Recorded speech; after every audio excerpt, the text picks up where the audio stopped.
And yours next.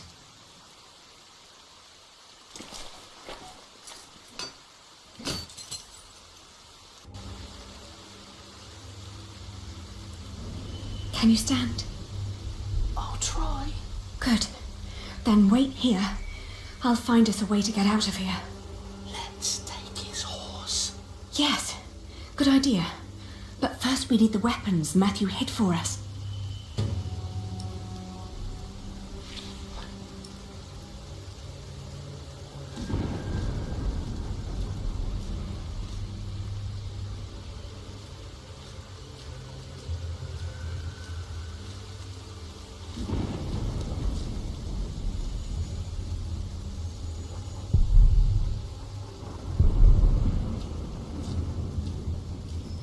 There used to be all kinds of weapons here, along with Father's knights. Now there is nothing.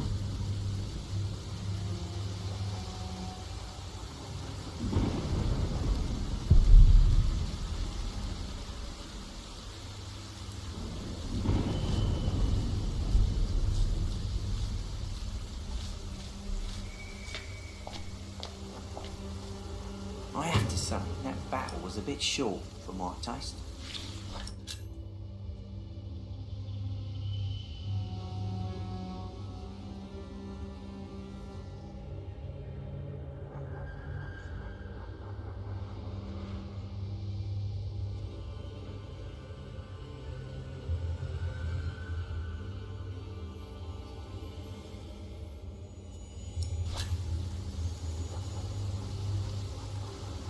The knights weren't prepared and the peasants scattered like chicken.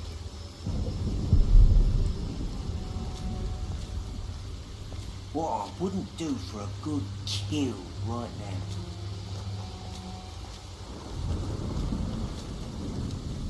I found it.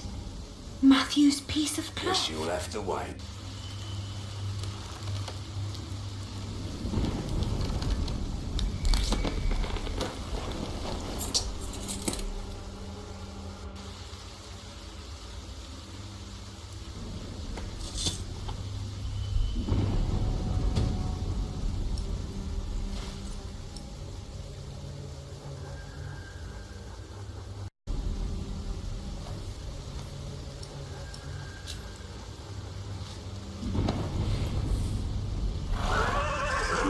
Careful! He doesn't seem to like that.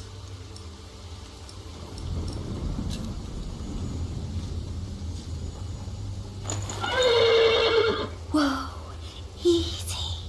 Easy now. What are you doing? The horse nearly woke the guard. The knot is too tight.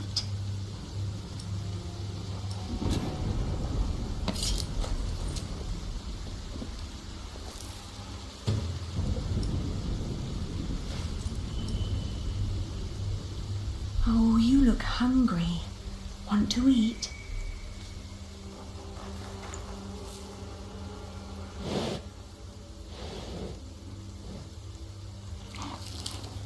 It's calm now. Try to mount it, Richard. But where do we go? To Winchester, of course. We need to find Father and talk to the king. They must find out what's happening here. Now climb on.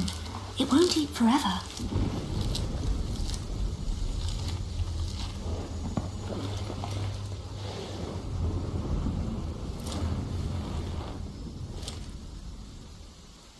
Now me.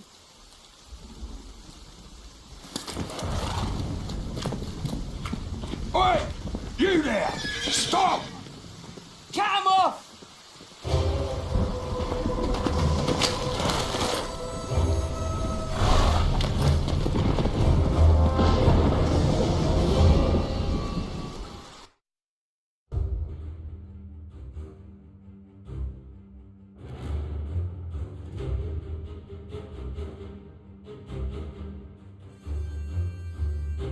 The thought that they could catch up with us urged me to ride onward.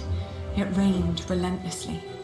After a while, Richard's moaning got weaker, but I did not dare look back, for I feared to see William Hamley right at our heels.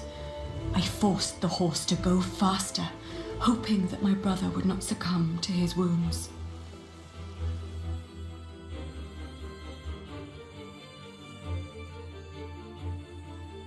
We headed toward Winchester. The king would make things right if we explained them to him. He had to. It wasn't long until Richard almost fell off the horse. Touching his forehead, I realized he had a high fever. His mutilated ear was red, hot, and swollen. A sound startled me. From the thicket of the forest emerged a woman. I was ready to draw the dagger that was flush against my forearm. I asked her to give us her name. This was her forest, she said, so we should be the ones introducing ourselves. I proclaimed that I was the daughter of the Earl of Shiring, travelling with my brother. I can tell your nobility by your manners. She smiled and revealed in turn that she was the wife of the local verderer. Seeing Richard's ear, she said that he needed help. Luckily, their hut was nearby. She offered us food, shelter, and care.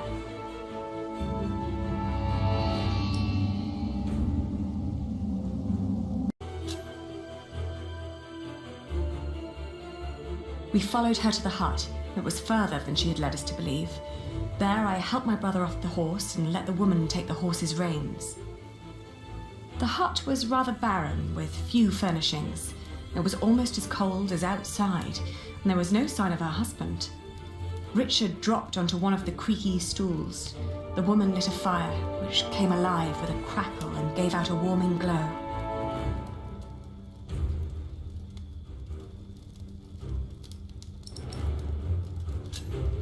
I told her that we may have nothing to give her now, but if she managed to make Richard well again, we'd come back and reward her one day.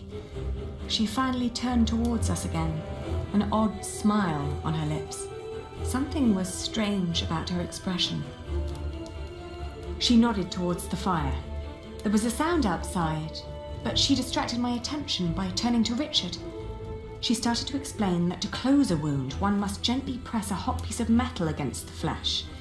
This will stop demons and bad smells from entering the body. The woman's eyes kept darting to the door, so I turned my head to see what it was she was looking for. The moment after I'd turned my head, my own knife was pointing at my face.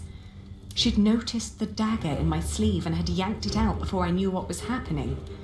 She apologized. It's a tough world, and it's eat or be eaten. There was another noise outside. He's here, she said. I swiftly grabbed a splintered board from the ground and pointed it at her in defense. Suddenly, I was grabbed from behind, and the next moment I landed hard on the floor. He examined us and our weapons and broke into laughter. He stepped closer to reach for Richard's sword, but his wife interrupted. We can't sell that. Everyone would know who that sword belonged to. The man grunted in agreement and turned to leave. Before she followed him, she dropped my dagger. "Burn out your brother's wound with this," she said, and disappeared. We heard the whinnying of William's horse and the stomping of hooves from outside. We stood, frozen, until Richard told me to go and have a look. As I did, the outlaws were long on their way, and our mount with them. The hut probably hadn't belonged to them in the first place, but at least it meant a roof over our heads for the night. The fire was still burning. We had no other choice but to trust the word of the outlaw. The heated dagger trembled in my hands. "Do it, Ali, I can take it." Richard tried to sound brave. A horrible hissing sound and the smell of burnt flesh filled the hut when the blade touched his ear. But it seemed to work. For a few hours I guarded the door while Richard slept, but soon I fell asleep too.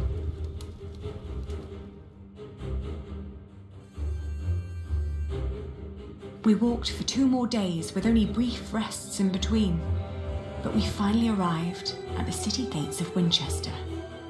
Richard was weak, but at least we were still together, and we were sure that together we would find a way to escape this nightmare.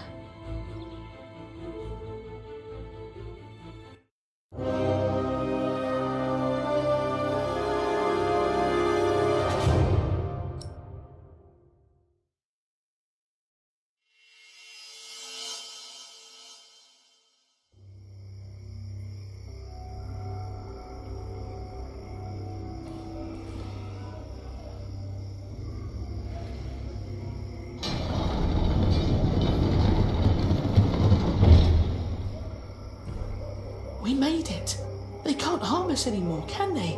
After all, there are laws in place to protect us here, right? I think so, but we shouldn't risk finding out. Then let's go. Where are you going? To our townhouse, of course.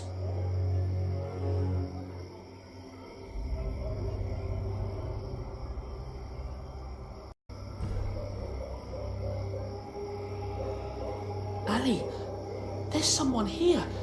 Maybe it's Father. Do you think so? Well, they must have put him somewhere.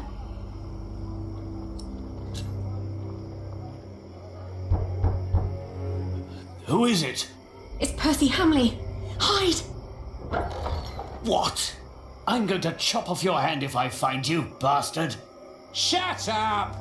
Get back inside now! Don't ever let anyone see you lose your temper like that. We don't know who's part of the court yet, so be careful, be polite, make an impression. They all need to see you dance with the king every day until he's made you an earl. I saved him from Bartholomew's rebellion. Shouldn't that be enough? Give them a reason and they won't make you earl. That cannot happen. They took our house. They really took our house. We'll have to sleep somewhere else then. I can't believe it. Come now, before anyone sees us here.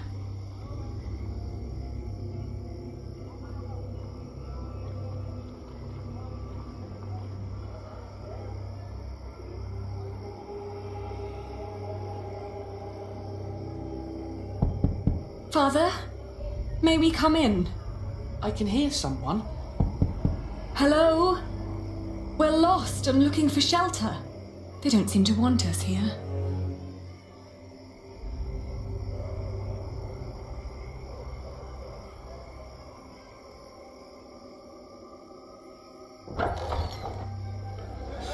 Good lord. What happened to your ear, lad? Did your hook make a wrong turn this morning? We were hoping we could stay for the night. We've travelled a long way, and we're exhausted. Sorry. Rooms are all gone. King's in town. Everything's teeming with nobles. Come back next week when the big fish have jumped the pond. I might find a cozy little corner for you. Ali, he was talking to me. Well, then next time, say something. Fine.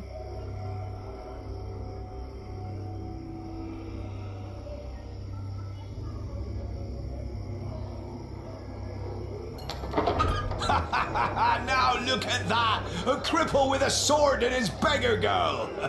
If you're looking for some privacy, there's a bar just down the street!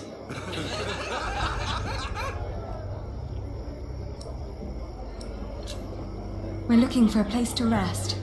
Tell you what, you can have my room till I finish my beer. Should be time enough for you, squirt. What is it? Why are we leaving? This is childish. Father wouldn't want us to stay in a house with those people. But Ali, they were just fooling around. Right. Let's keep looking.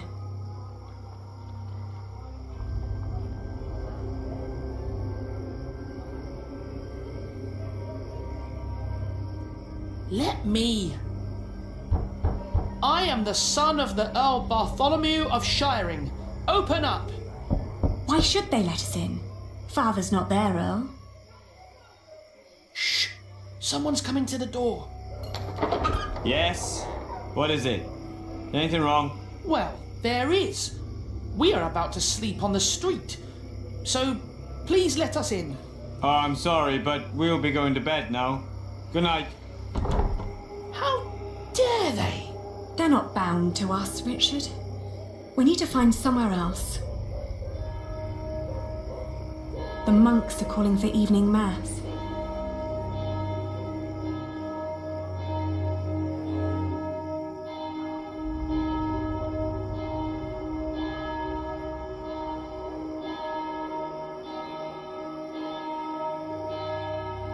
Innkeeper! We're looking for a place to stay. Is anyone there?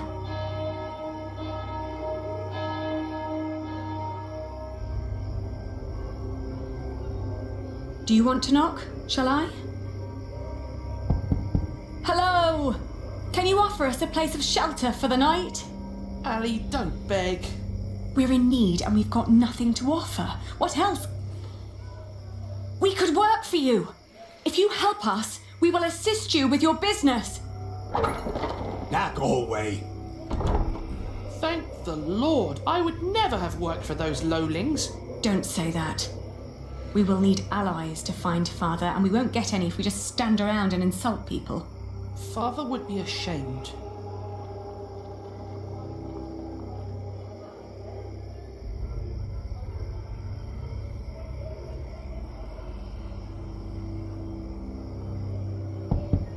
Hello?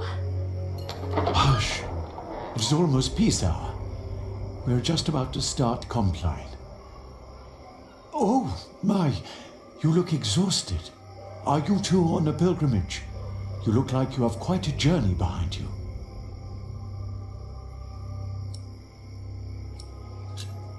Yes, we are. May we come in? How could I ever deny God's most faithful? Let me get you some pottage while you tell me all about yourselves. Ali, you just lied to a monk. Well, are you hungry or not?